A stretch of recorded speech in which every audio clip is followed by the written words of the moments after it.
It's fall at Miller High School, and Mr. McAllister, a popular social studies teacher, is getting ready for his next class. Mr. M, as he is called by his students, loves his job, teaching history and government and advising the student council. He loves his students, with one notable exception, Tracy Flick. Tracy is ambitious, ruthless, and had a disastrous affair with Mr. McAllister's best friend, resulting in that friend losing his job. She's also currently the only person running for student council president. Knock, knock. Tracy, you're early. Well, I wanted to give you this before class started. It's my completed application to run for class president. All 250 required signatures. Thanks, Tracy. I'll take a look at this over the Oh, weekend. Mr. M, I'm sorry. I just really wanted to kick off my campaign on Monday. Could you possibly look over it now? Sure, Tracy, no problem. Looks good. Aren't you going to keep them on file? Right. Right. Well, thanks again, Mr. M, and let me just say I'm so excited I'll be working so closely with you next year when I'm student council president. I'm sure you'll do a great job if you win. When? The class enters. All right, ladies and gentlemen, find your seats. Settle down, guys. So, I know you're all really excited to continue talking about the three branches of government and how separation of powers is an issue in today's political campaigns. I know I am. But we're going to continue that discussion on Monday. I want to talk about something else. Something that's maybe even more important to government than the separation of powers. Something that, if leaders don't have it, can lead to terrible consequences. For example, Marie Antoinette increased France's debt, but she didn't care, she ignored it.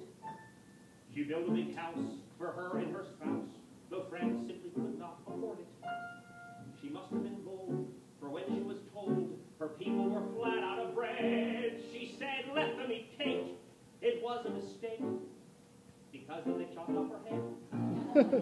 Marie had social graces and elegance and tact. She could have been successful, but there's one thing she lacked.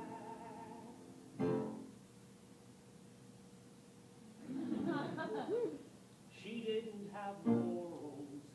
She didn't have morals. She didn't think about the who, the what, or how. She didn't have morals. She didn't have morals. She wanted what she wanted, and she wanted it now. She could have excelled, but her people rebelled, all because she behaved like a brat. She was pretty and smart, but with a shriveled black heart. She didn't have morals. Remember that. But that was a long time ago. I think you're right, Lisa. But it's still an issue today. Just 4 years ago in the 2008 presidential campaign, remember Sarah Payne? Now, she was a mess, caused lots of bad press, but blamed everything on the media.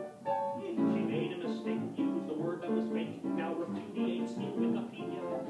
His speech after speech, she whined, she preached, then she shooted some holes with a gun. Though she was such a clown, she would never back down, so thank God the Democrats won.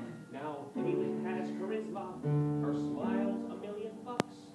Her fan base thinks she's brilliant, but we still think she sucks.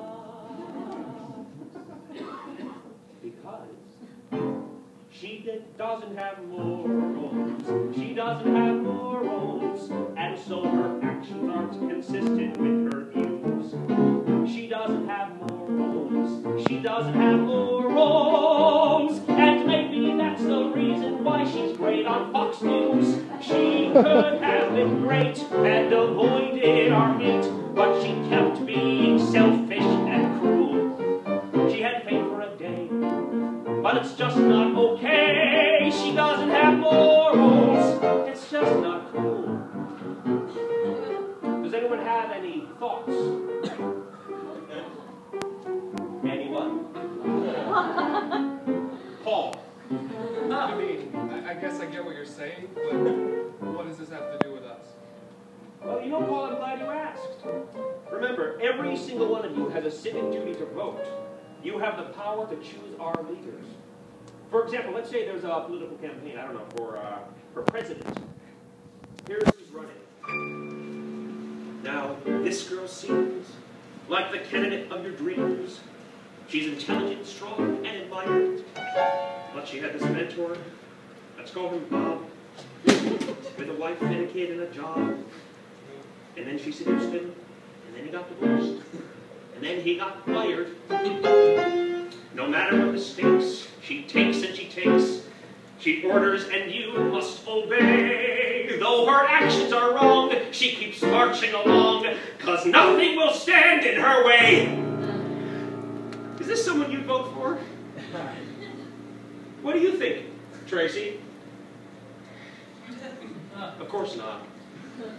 Now remember, in every last election, you have to be concerned with one important facet. It's, well, what have we learned? Well, guys, what is it? They need to have morals. That's right. They never have morals. Well, you got it. The ends don't always justify. They don't justify the means. You need to have morals. Without any morals, Well, then you will be hated by a classroom of teens, corrupt or unfair. Then you